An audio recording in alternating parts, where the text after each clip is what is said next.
My name is Mele Miller, and I am an activator. I am an advocate. I am a mentor.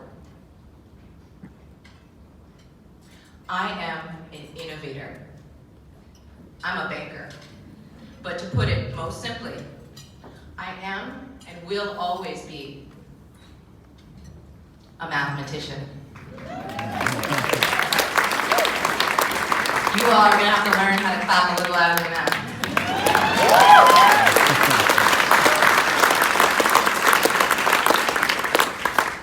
Math has shaped my life from the very beginning. I know that sounds weird, but it has. It enabled me to build confidence and self-worth as a little girl, but not just as a little girl, also a woman, a mother, a professional. I can tell you the exact moment that math became a part of my soul. This is not corny at all, it really did. My 9-year-old would probably call it my origin story, which makes me feel powerful, so I'm gonna go with that. So much of who we are as adults, as people, is based on the things we learned and experienced growing up. Is that a fair statement? Yeah. For me, growing up as one of 5 kids meant that money and food and quality time were extremely hard to come by. My parents worked hard. They worked long hours just to provide for us, to the extent that we rarely saw them. There was a lot of sibling parents going on in our house. But sometimes, this is my favorite part. You know how you have a favorite part of your speech? This is it. But sometimes, my mom would wake me up in the middle of the night just to tell me that she loved me. For that brief moment, I had her all to myself. And it was everything. She could have just asked how school was going, but that's not what moms do. Moms snoop. So I would watch her. I'd be lying in bed, and I'd watch her kind of shuffle through my backpack and look for some indication of how school was going. But on this particular night, she found my math notebook. I watched her slowly turn the pages, like she was reading what I had written, like actually reading it. It was chicken scratch. She was reading it. And she had this look on her face that I'd never seen before. I recognized that there was love in her eyes, but there was something else there. As an adult now, thinking back, I know exactly what it was. It was respect. She sat down next to my bed and leaned in real close. Got real close to my face. We were all in one bedroom, so that was the only way she wouldn't wake up my siblings. She leaned in really close, and I'll never forget what she said. She said, "Mele, I always knew that you're smart, but I had no idea that you were math smart." There's a difference, just saying. If you can do math, baby, you can do anything. I was 7 years old when I found out that math was my superpower. You can clap. I'm gonna help you along with that, just so you know the cues. So listen, math wasn't my first choice. It wasn't. Math is hard. It's okay to admit it. There's always something new to learn and then understand and then actually apply. It was different from all the other subjects, kind of like another language. And because of that, I knew people were afraid. So growing up in an Asian community, or predominantly Asian community, as a multiracial girl that identified as Black, bigger and taller than my peers, with different skin, different hair, different parents, I knew all too well that being different scared people. I felt connected to math because we shared something that I didn't know could be so special. I didn't know I was special. My mother's confidence in me gave me so much confidence. I went right back to school the next day, and every day after that, knowing that I was not smart. Math gave me purpose. Math gave me permission to have dreams. Math made me a leader. I started helping other little cuties in my class do their homework, and at some point that turned into actually tutoring. And then I became a mentor. Here's what I want you to understand about that. Until that point in my life, I had no idea that a little girl that looked like me could be a leader. And to be even more clear and precise, I had no idea that I had anything at all to offer anyone else.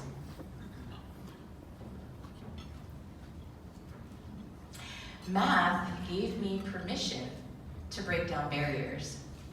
I mean, like, really break down barriers. I developed an appetite for things that others told me I couldn't do. Because I was a little girl, because I was black, or because they were afraid.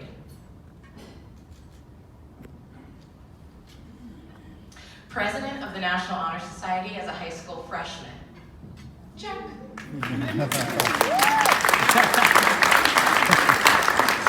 It's doable.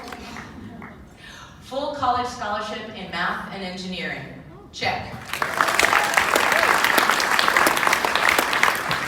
All-state math league champion. If I could give that one the biggest check, I would. Nobody would let me out. So if you can imagine, my mother speaking those words of encouragement to me so many years ago genuinely changed my world. But in the same way that I heard her words of encouragement, like really received it, I heard even more frequently words of discouragement. From peers, classmates, strangers, sometimes teachers, eventually colleagues. They'd say things like, Mele, you're wasting your time. People don't use math in real life. You don't look like an engineer, a banker, a mathematician. I most certainly do look like a banker. One of my favorites, thank you for the clap. One of my favorites was, Mele, no one actually expects you to know this stuff. That one hurt, didn't it? You felt that. I still feel it every time I say it. So throughout my life, despite my accreditations and everything that I felt I had to prove, my technical ability, my math skills, my overall intellect was not respected, was ridiculed.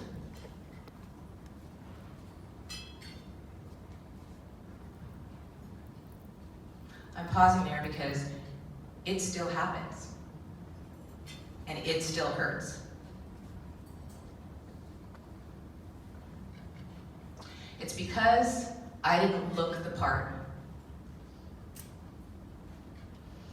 But the worst part is that I allowed it to chip away at my confidence. I stopped using my superpower. I almost dropped out of college. I began avoiding conversations because I was afraid that people would realize that I didn't even belong there. I didn't apply for jobs that required any form of technical expertise because I was tired of explaining to people that what they saw on the resume was really what I did. I remained in an abusive relationship because I was afraid that I wasn't smart enough to raise my children on my own. I'm going to say that one more time because I wholeheartedly believe somebody in this room needs to hear it.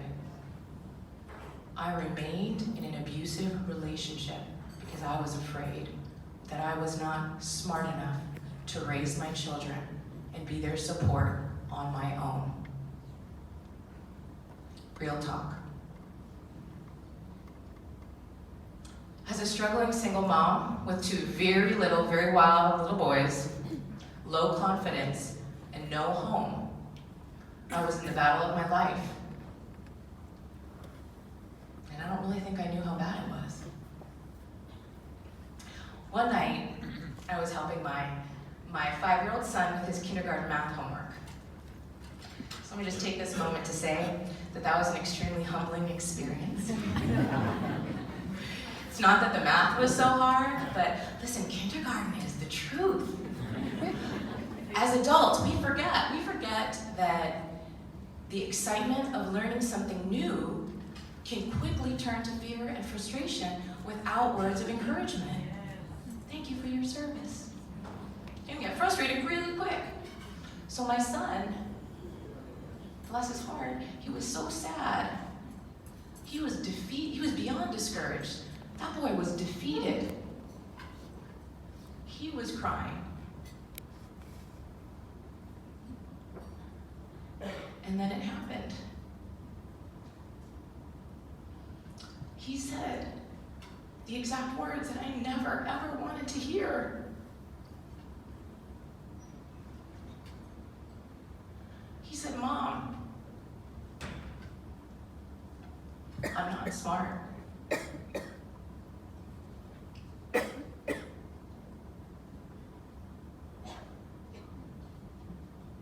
I was crushed. My heart hit the floor. He didn't deserve to feel that way. No baby deserves to feel that way. He didn't deserve to feel the way that I did.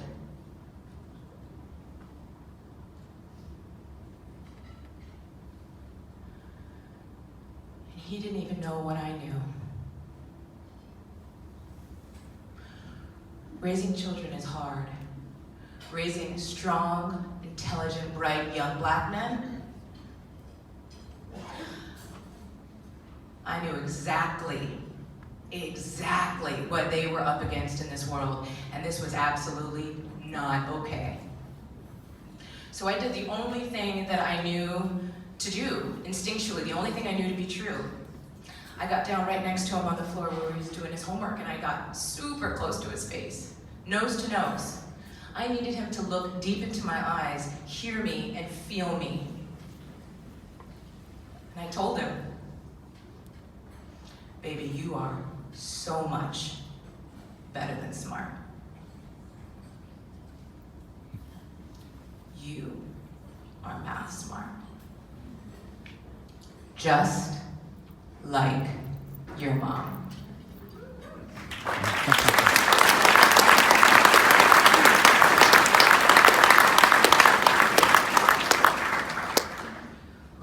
That moment reminded me of who I was. That moment reminded me that I was a mathematician. And it reminded me the power of my mother's words, how hard it must have been for her, as challenged as her life was, to speak words of encouragement to me. I remembered a lot of things. I remembered that my mother raised an extremely powerful woman, a supportive parent, highly capable of raising beautiful boys on her own. Thank you very much. She raised a strong community leader, a passionate advocate for young men and women of color. She raised a successful entrepreneur. She raised an advocate. She raised a banker that uses math every single day. Not just to change lives, we improve lives. She raised a leader at one of our country's most successful financial institutions. She raised a black banker. Thank you very much. My mother raised a mathematician. So 2 years ago, when I was first introduced to Zeno, I'm not gonna lie, I thought I was already pretty involved in the community. I sat on boards, thought I was making things happen, and I probably was.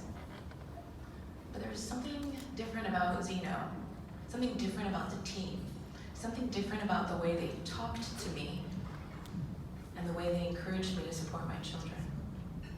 Different. You all know how I feel about different. Zeno's crew, Zeno's family, taught me my most critical life lesson, most critical. And I want to know if it's okay to share it with you. You already know all my other business. Can I share this with you? Can we get a little closer? Zeno's work has taught me that our children are always listening to us. So for the teachers and the parents in the room, you probably don't believe me. Sometimes I don't believe myself. I know they don't look like it, and they don't always act like they're listening, but I can assure you, they are listening. But they need to know that you believe in them. Because if you don't, they stop listening. The right words from the right person will change the trajectory of a child's life. And every single life they touch forever. The right words from the right person. So I was sitting at my table watching all of you walk in here today, and I am incredibly pleased. Because every single one of you in this room, listen, the meal was delicious, but you're not here for the meal or that kind of food. You're here to be fed in a different way. You're in this room because you are already the person. You are already the person that we're looking for. You're in here because you know the work that needs to be done. And I'm up here to do just two very simple things. Number one, I'm here to remind you of the power you wield with the words that you choose. And number two, I'm here to thank you for being the type of hero that our children deserve.